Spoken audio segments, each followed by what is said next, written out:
is my privilege to get to speak to you, and like I said, this is a new experience. It's not that I've not spoken, but it's that I've never spoken to the ladies here. Matter of fact, I'm speaking at Mrs. Paulus's, where are you at? Okay, her meeting next September. And I had the privilege of speaking at her first one several years ago, so I'm really excited that I get to go back. I enjoy going to London, and I found there's a big, huge value village there and all kinds of stuff. When I went there and I saw that exit, I went, oh my goodness, I cannot go here any longer than just a few hours, because I would shop till my feet wore out because there was just all this stuff. I don't know how you do it because it's like everywhere. But of course, I don't shop as much as I used to. But anyway, let's open with a word of prayer and then we'll begin. Dear Jesus, I thank you for the opportunity you've given me to speak to the ladies. And I pray, Lord, that you would bless us this evening and help us to learn something. In Jesus' name, amen. When Mrs. Jenkins called the other day and said that she could not come, it was kind of, I want to say ironic in a way, because at Our Lady's Bible study 3 weeks ago, one of the ladies said to me, you need to teach this lesson. Connie will know that. She goes, so you need to teach this lesson at the ladies' meeting. And I went, oh, yeah, I don't need to do that. Oh, it's okay. And so then when Debbie called on Monday, I went, okay, well, Lord. And I had some other ideas, because I have so many wonderful friends here, I could have had anybody fill in. And I thought, okay, Lord, are you just trying to tell me that? And Wednesday, I opened up my devotional book in my Bible, and it was the scripture of what the lesson was. And I said, okay, Lord, I guess this is my, notice. This is what you're speaking on, and you don't have a choice. But I want to talk to you tonight on harmony in the church. Every time there's an invitation given and we're all down here praying and everything, you never know what's going to happen in your life. And my dear friend Sandy will tell you, when she prayed a couple years ago, she ended up with serious issues in the hospital and everything else. And she said, Lord, what are you trying to teach me? Well, last year at Winter Wonderland, during the invitation, I don't know exactly what I prayed, and I don't even know, I know it was the last session when Amy spoke, but I just had said to the Lord, I wanted to be a better Christian and to have a greater influence on the women that I'm around. I just wanted to be a better person. So we left Winter Wonderland on Saturday, and on Monday I flew to Florida to help my sister and our oldest son remodel my father's condo. My dad he was 92 at the time, and was going to be going down for the winter, and we wanted to get it kind of updated and fixed up for him before he got there in January. And he was living on his own and everything. And so we worked at it and got it together. Well, next to the last day we were there, I was standing in the parking lot talking to my daughter-in-law, Jennifer, and waiting for my son to come pick her up to go back. We absolutely, Lowe's and Home Depot loved us. We were probably the most loved people that week in Naples, Florida, because we were there so many times and bought so much stuff. And anyway, he was coming to get her, and she got in the van, and I turned around to go back into the hotel because we couldn't stay at the condo because they were laying tile and all the water was off. So I turned around like this, and as I turned, one of those parking lot curbs that's there? Well, guess what? I did a face plant. I mean, now, how many of you remember my son, John? The oldest one, okay. All right, he said, Mom, you look like a beach whale. You went just down and come back up again. But if you know John, that's him. And I went, oh, okay. But anyway, it was, it was such a shock to my system, but I had scratched up my face, my arms, everything. And my sister said, no, we need to go to the ER just to have you double check. So they took me in, did a CAT scan, said I had a concussion. I had to go back and take it easy. Well, you know how that is. Well, I'll do it. Okay. Well, it was a little bit difficult, but I just kept pursuing because I had so many things to do. It was Christmas time when we got back, and I had so much to get done. So then, 2 weeks later, I get the flu. And it was like the bad flu. And I'd had a flu shot, and I'm going, this isn't fair, And I got this flu, and I was so sick. And my husband got it at the same time. And we've never been that sick at the same time. It was really, really a nightmare. And I was laying in bed, and he was in the living room. And I went to turn the light off, and as I went to turn the light off, I passed out, and I fell out of the bed. As I fell out of the bed, our nightstand has grommets on the end of it, and I sliced my head open. And I woke up, and I'm looking down, our carpet's white, and I'm looking down, and it looks like little spots of cherries. And I thought, wow, where am I at? Did I fall into a, I seriously did. I'm thinking, where did I fall? I didn't realize I fell. I thought, where, because I picked my head up and I'm looking, I'm going, what's this? Then the next thing I know, the blood starts gushing out of my head, and this whole floor is covered in blood. And so I grabbed my phone real quick and I text Pam, who was living with us at the time, and I texted her, she was upstairs, and I said, come to the room immediately. So she comes into the bedroom. By this time, I am sitting in the bathroom, sick as a dog, throwing up, blood's gushing out of the head. And she said, Mom, I've got to drive you to the hospital. I said, no, I can't go, I'm too sick. She goes, Mom, we have to go to the hospital. So I said, well, let me get in the shower first, because I'm bleeding, I'm throwing up, let me get in the shower. So I'm in the shower with water blowing, and this blood just pouring and pouring out of my head. And I get to the, so then we ended up calling the ambulance, because I couldn't get in the car, I was too sick. And so the ambulance came, and the guy goes, oh, it's probably nothing, he said, it'll be okay, but we'll take you in for precautionary. Well, we get there, and the guy goes, oh my goodness. He said, you've got a big gash on your head. And I said, I know. And my husband, my poor husband, felt so bad because he couldn't go with me. He was so sick at home, and he was at home, and he was feeling so guilty. And so anyway, Pam drove and followed me there so that, when they released me, I'd get to come back. And, and after 7 or 8 hours after you're there, you know how that goes. But they cleaned it all up and they did staples instead of stitches, and I was lucky. And I come back, of course, and there's all this dried blood in the bedroom on the floor. And my husband said, it looks like a murder scene. And I went, okay. And it was like, okay. But it was kind of like, all right. Well, that was on Thursday night, Friday morning. Friday, when we were still sick, Friday, Saturday, and Sunday. We were just so sick. On Monday, we were flying to Florida because it was my turn to take care of Dad. And praise the Lord, he was going with me because he finally got well. It ended up I had a second concussion from that. And so therefore I was not well. And so I slept probably nearly the whole 2 weeks we were in Florida. And he took care of Dad. He cooked all the meals, he did all the laundry, he did all the cleaning, he did everything because I couldn't do anything. I mean, I just kept sleeping and sleeping. And that, that's the way a concussion works, which is what you're supposed to do. And so anyway, and here we are, not even at the end of January. We're in the middle of January, and I'm thinking, okay, Lord, what am I supposed to have learned from this? Did I learn anything? No, I'm stupid. And the doctor said to me, she said, maybe we should run a test to see about your balance. I said, no, it's stupidity. I said, it's not balance. And she went, okay.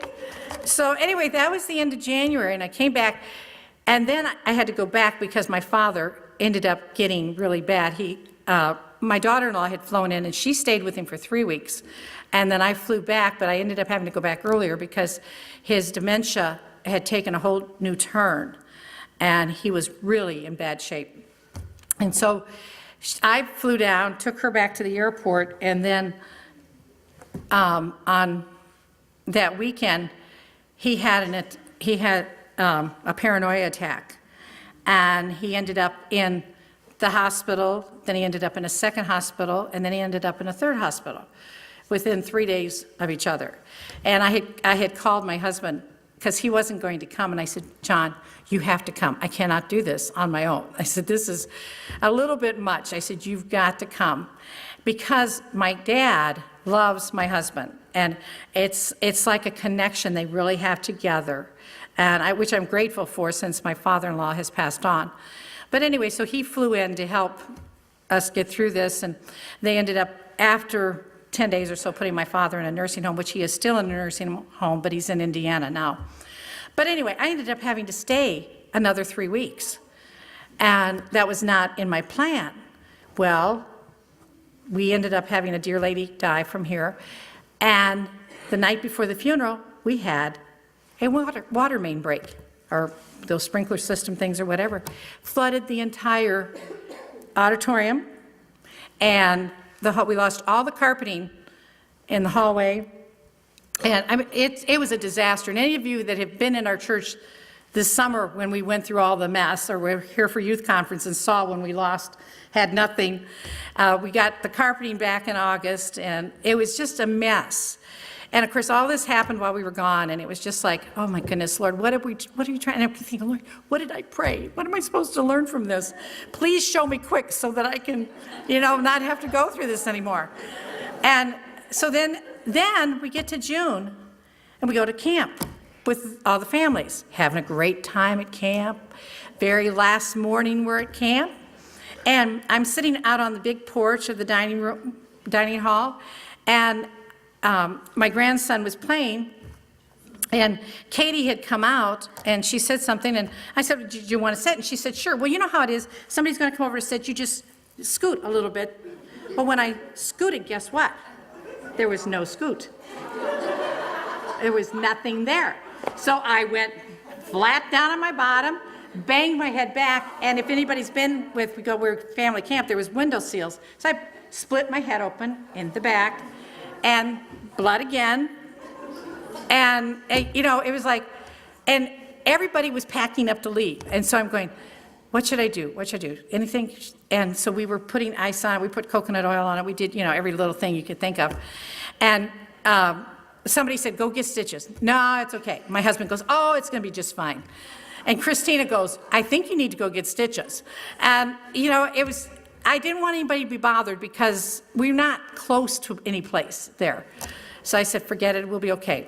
So I just kind of kept dabbing it and putting ice on it, and we went and drove home. Well, by the next morning, I knew that it was not good. And so I went back to the urgent care, and fortunately not the same one.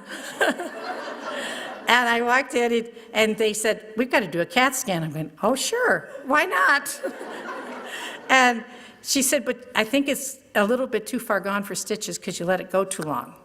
So she said, let's just clean it up, and we'll see how that goes. Well, they did that. They did the CAT scan, and of course, it was another concussion. And I'm thinking, Lord, this is June, and I've had 3. And my doctor, she goes, I really think we need to test you now. And I go, no, it's stupidity. I told you that. But anyway, there I was, another concussion. But now that one laid me low. That one put me out. I mean, I was gone for like 2 weeks. I was just, I made it to church. People didn't know because I didn't let on. I didn't say anything because I thought, oh, I don't want to make a big deal about it. But my husband had to do the cleaning, the cooking, everything else because I was out. I just couldn't do anything. And I kept thinking I was going to get better. And just about the time I would think I would get better, it would take another turn for the worse. And that's the way concussions do. And they say they can go on for several months. And they told me to expect it for, this was in June. They said, you can expect this to keep happening to you for several months. And I think, oh, that's just what I need. But anyway, you would think that when you get to be my age, that you're not going to have all these things happen to you. But you never know what God's going to put in your way. He always puts things in your way. And since the concussion, I've had 2 weddings and a 3rd one tomorrow, and I have had 4 grandchildren added to the family since with marriage and etc. And I'm going, okay, this is just, and it was just become overwhelming. Every month was something new was coming up. And during the month of August, if I gave you my schedule for the month of August, you don't even want to read it. It was ridiculous.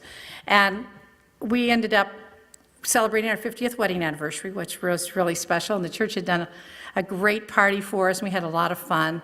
And it was really special just to be able to celebrate. My husband had taken me on a cruise earlier in May. One of the times I was well, he took me. And we went, and then we just kind of celebrated locally when it was our anniversary here. But anyway, if I listed everything, and like I said, time won't permit me to go on to the rest, because that's just the tip of the iceberg, if you ever knew. But each day became a new adventure, and what was going to happen next. And, you know, many times we don't know what lies ahead. We don't know what each day is going to bring. And as Marlena said, I'm so glad we have the Lord to talk to, because I would go to bed and I'd go, okay, Lord, it's me. You know, and I'd say, just help me, Lord, please get through another day to get through this. And, you know, and then I would think of all my dear friends who are, I know, struggling and suffering much worse than I. And so many people do have it so much worse. And my mother's favorite saying was always, somebody is having a worse time than you. And my daughter used to tell me, Mom, but that doesn't make it any better. And I said, no, it doesn't make it any better, but really and truly, there are people that are suffering, and I'm grateful I have good health. I just can't quit hitting my head. And the doctor, she told me after the first one, she said, please do not hit your head again. And then I did it twice after that. And I didn't see her until September, so she didn't know about the other ones personally. I didn't talk to her, just talked to her nurse all the time. But you know, I am a person who likes to know what's going on, and I like to, you know, what's going to happen next, and let's make sure we plan ahead. And we plan, like this meeting, we've already got next year's theme, and we're working on next year's. We already got mother-daughter planned and everything else. And, you know, we work like a year or two in advance and trying to get our ideas and put everything together. But this year taught me a lot about being in charge. I'm not in charge. You know, God is. And I had to learn to kind of just go with the flow. If it went my way, great. If it didn't go my way, then I had to let others do it. Even if I thought I could do it better, but I had to let them do it. You know, and sometimes that's kind of hard because, you know, you want it done your way, but you just don't always get it done your way. But you know, all of us know women who are strong-willed, born leaders, efficient, and organized. Now, I'm not misorganized, believe me. But you put two of them together in the same room, and you have strife. Unless they know their differences and they can live with being together. And there are people that do. I am very blessed because I work around strong personalities. But you know, when you learn that the pluses and the minuses of them, it makes your life a lot easier. You don't have to be in competition. And I think that's my biggest thing I have with women. They always want to be in competition. I can do it better, or I want to be in charge. And you know what they do is they cause disharmony, and they cause problems in the church. And it just really isn't very good at all. And I'm very thankful for the women here that have helped me, and especially this last year, fill in the gaps. Because I could have caused a lot of problems because it wasn't being done my way. But I had to give in, and I had to let others do things for me. Don't be the woman who goes against your preacher and does it their way. Preacher says it should be done this way. You know what? Do it the preacher. Even if you think the preacher is wrong, you still do it the preacher's way, because he is your leader. He's the leadership. And, you know, it's very difficult because there are women who are just so strong-willed, they'll say, you know what, I know I can do this better. And they will. Just go ahead and do it. And sometimes it works out okay, and sometimes it doesn't. But that's not being biblical. That's not being submissive to your leadership. And what are you teaching your children if you go against the leadership of the church? You know, no woman wants to become labeled as bossy, know-it-all, or, you know, it's my way or the highway. It doesn't take many words to acquire a label. And people will label you and say, oh, that's who that was, you know, or that person, you know what they did. You don't want to have a label like that. You know what people think? Guard your words. Guard what you say. And put a watch door at your lips. Think about it. Put a watch door at your lips. Be willing to compromise in your personal demeanor, but not in the truth of the word. don't be the woman that complains about everything, from the way you are feeling to how you never have money, we can't go here, can't go to lunch, can't do this, can't buy that, etc. You know, when you do that, you're not setting a good example for your children, especially if you're in the ministry, especially us that are in the ministry. If you do that, your children are going to say, I never want to serve the Lord in the ministry, because then I'll never have money and I'll never be able to do anything. And to some people, that is the most important thing in their lives, is money. But you know, it isn't. I have so many more blessings than I could ever even begin to explain. My husband doesn't take a paycheck most of the time so that the rest of our staff can. If he took a paycheck, our staff, some of them wouldn't get paid. And so he's done this for probably off and on for 10 years. He takes maybe one a month. It just depends. Sometimes he doesn't take one all year long. I never know. It's between him and God, and I don't worry about it. But anyway, turn in your Bibles to Philippians 4, 1 through 13. This is what the lesson was on Euodias and Syntyche, and that's what made the ladies think about it. But in Philippians 4:1, it says, therefore, my brethren, dearly beloved and longed for, my joy and crown, so stand fast in the Lord, my dearly beloved. And then verse 2 is really the key. I beseech Euodias and beseech Syntyche that they be of the same mind in the Lord. And I entreat thee also, true yokefellow, help those women which have labored with me in the gospel, with Clement also, and with other my fellow laborers, whose names are in the book of life. And I won't go any further than that right at the moment. But you know, the chapter, I love this chapter. The more I read it, the more I kept reading it. I love it. There's so much meat in this chapter. And the story here is about these two women who were in the church there at Philippi. And here Paul is in prison with all the vermin and everything else that's in prison. And he hears about these women, because how else would he? Except somebody writes him and tells him these women are causing problems in the church. And so he sends this letter back to the church at Philippi, and then he beseeches them. And, you know, he's a very single dynamic man. He's been a missionary. He's traveled all around it and serving time in prison. But all of a sudden, he has to put somebody else, a yoke fellow, which I would not want to be Mr. Yoke fellow, whoever he is, in charge of these women to make them get along. And, you know, and then to have them read this letter to the church. How would you like the preacher to get up and read a letter that somebody else had written and said, now you two women, Michelle and Amy, you got to get along. You can't do this. You've got, you know, I beseech you, behave yourself, get along. And that's what he was doing to them.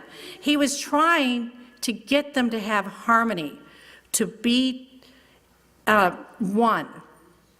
Put aside your differences. We don't need to have argumentative spirits. You need to be one. And it's very easy to do. I mean, we're all different personalities. And I think, you know, they were probably very embarrassed and wanting to know what they could do to get out of this, I'm sure. But, you know, he admonishes them to be of the same mind. The same mind. Our goal is the same, ladies. We all have the same goal. We want to serve the Lord. We want to see people saved. We want people to be faithful to church. I mean, we want to be of the same mind. But, you know, these women were sadly lacking in the fruit of the Spirit. And we did our mother-daughter banquet this year on fruit of the Spirit. I should have worn my fruit earrings. I forgot about that. But we did fruit of the Spirit. But, you know, they didn't have love, joy, peace, long-suffering, gentleness, goodness, faith, meekness, and temperance. Did they? Not if he's beseeching them. He's begging them to get along, to have the same mind. You know, if they had a disagreement, they needed to go to an authority to try to help them work it out. But, you know, I've heard, and pastors' wives, other people even in your church, you've heard people say, It won't help to go to the preacher because he doesn't understand. Believe me, I've heard that more times than I can count. And it's sad because the preacher, he prays over everything. And he's there to help. The problem why you think he doesn't understand is because you don't want him to do what he says. I don't know how many people come into the preacher's office and they tell him what they want.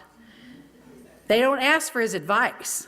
They tell him what they want. And so what's he going to say? You know, he can tell them what is spiritually correct and what's right. But the majority of them are going to say, okay, and then go ahead and do what they want to do anyway. I have seen it happen time and time again. And then they'll get disgruntled, and they'll either back off in church attendance, or they'll leave altogether. And it's so sad, because that's not the way God intended. You need to go to the preacher, ask for counsel. If you're going to the preacher to ask for counsel, ask for counsel. Take his word and do what he says. But if you're just going in there to tell him what you're going to do, don't waste his time and don't waste your time. I mean, seriously, I don't know how many people have come into him and said to him, well, we've decided it's best for us to leave the church. And he'll say, do you have a reason? No, they don't have a reason. And they'll leave. And, you know, it just breaks his heart. It breaks his heart. And I don't know 90% of what goes on in his office because he doesn't tell me. And people will say, oh, well, you already know that. And I said, no, I don't. And that's fine. I don't want to know. I have enough problems of my own. I don't need to know yours. Believe me, I don't need to know yours. But anyway, that's the sad part about it is we need to find a way to be in harmony with one another. If we can't get along with each other, how are we going to teach our children to get along?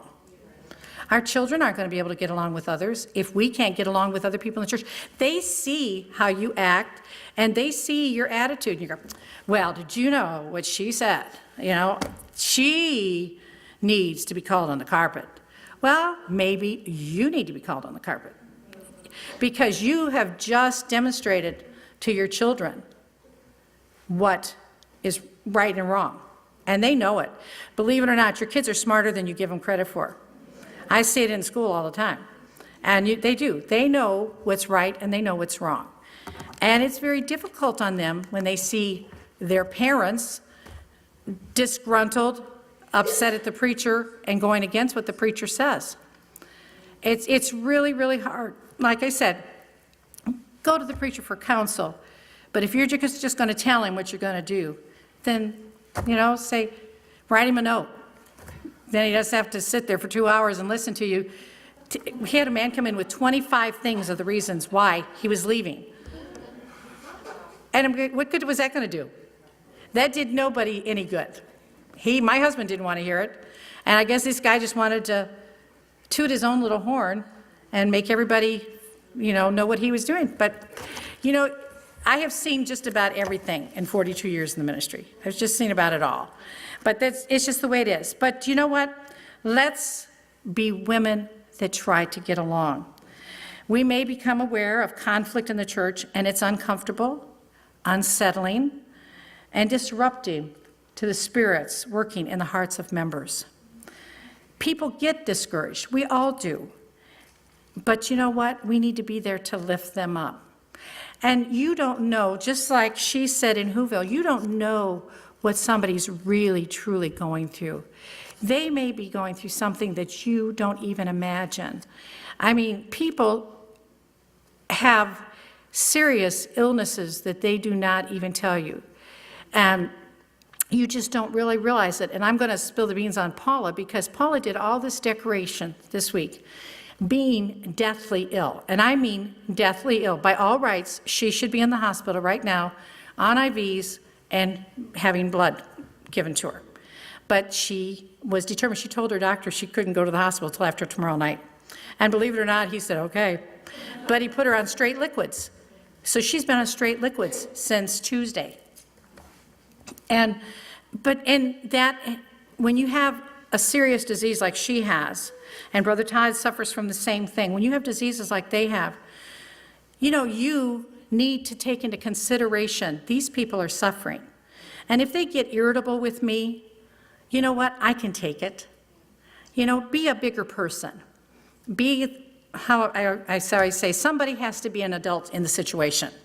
So look at them and think, okay, and think about what they are going through.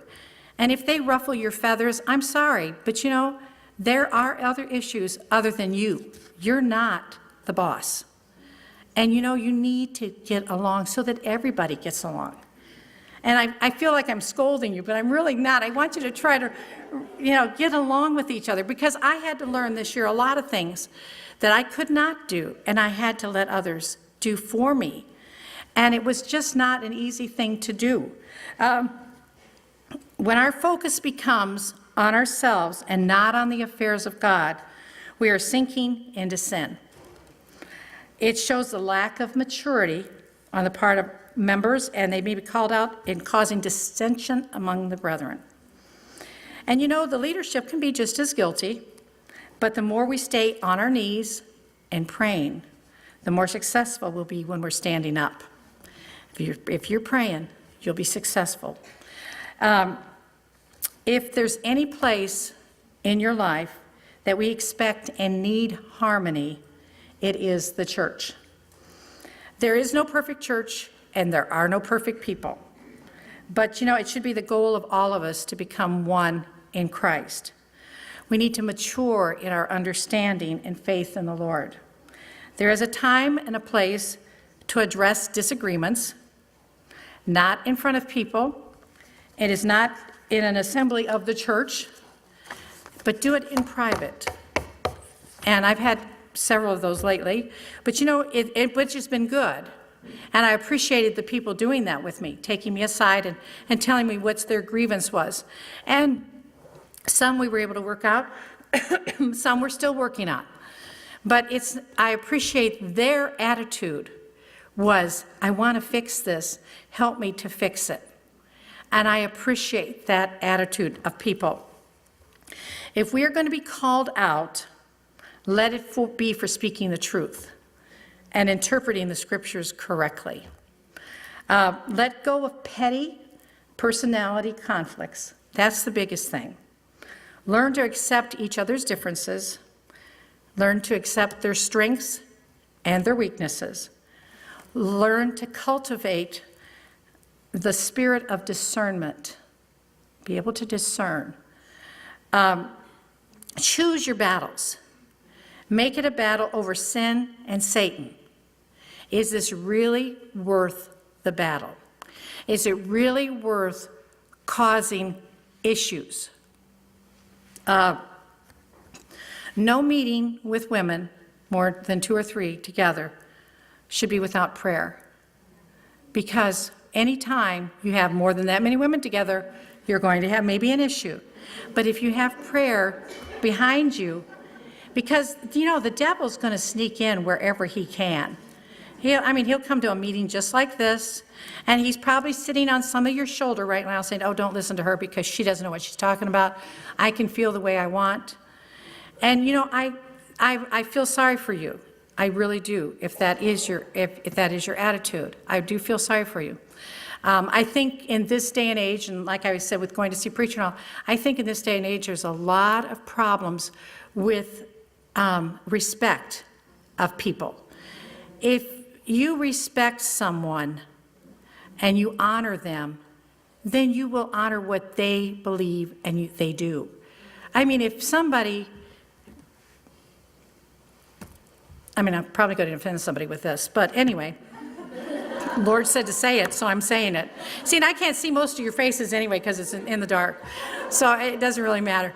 But seriously, if you know that your church has standards, then respect those standards at the church. What you do outside the church is one thing, but in this building or in your church building, have the respect to dress appropriately and to do what God would want you to do. Do it's not right to walk in flaunting how you feel, and it's like, I'm an adult and I can do what I want to do. And I'm sure you see this all the time. I can do what I want to do. But then that shows to me that you have no respect for your preacher. That shows me you have no respect for the other adults in your church, that you're just flaunting the way you are. And that I feel sorry for you, because somewhere along the line, you've gotten misrepresented what true Christianity is. Christianity is love, respect, and honor. And one of the things I've tried to work with my grandkids on is respecting and honor. If there's anything you can do, it's respect and honor us. Not because it's the way you should, this is the way you should respect and honor your grandparents. And, you know, you can't do everything, and we all know that. That doesn't work that way. And we'd love many things to be different. But, you know, you can respect the office of the pastor and the church. Ladies, let's make it our goal to get along with one another. And like I said, one of my biggest frustrations with grown women is they want their own way and they won't give in, and they won't accept the differences of others and the others' opinions. I just, this last month or so, I just got so frustrated with women that I just wanted to say, ladies, let's just get along. You do realize we're here for the same reason and the same purpose.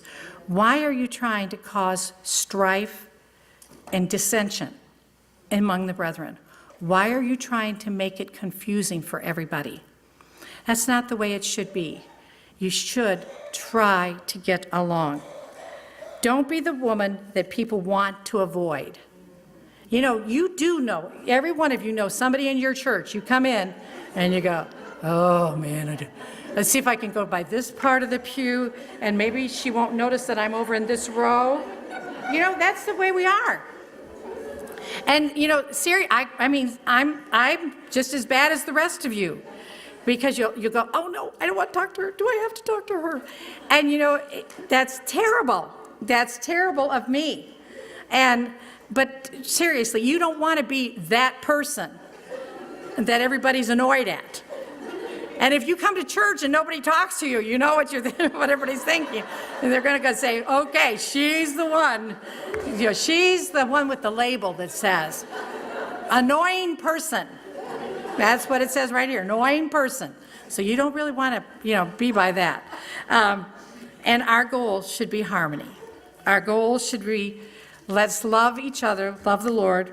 Remember, where the Spirit is, there is harmony, freedom, and liberty. And I'm not too sure what time the girls are due in here, but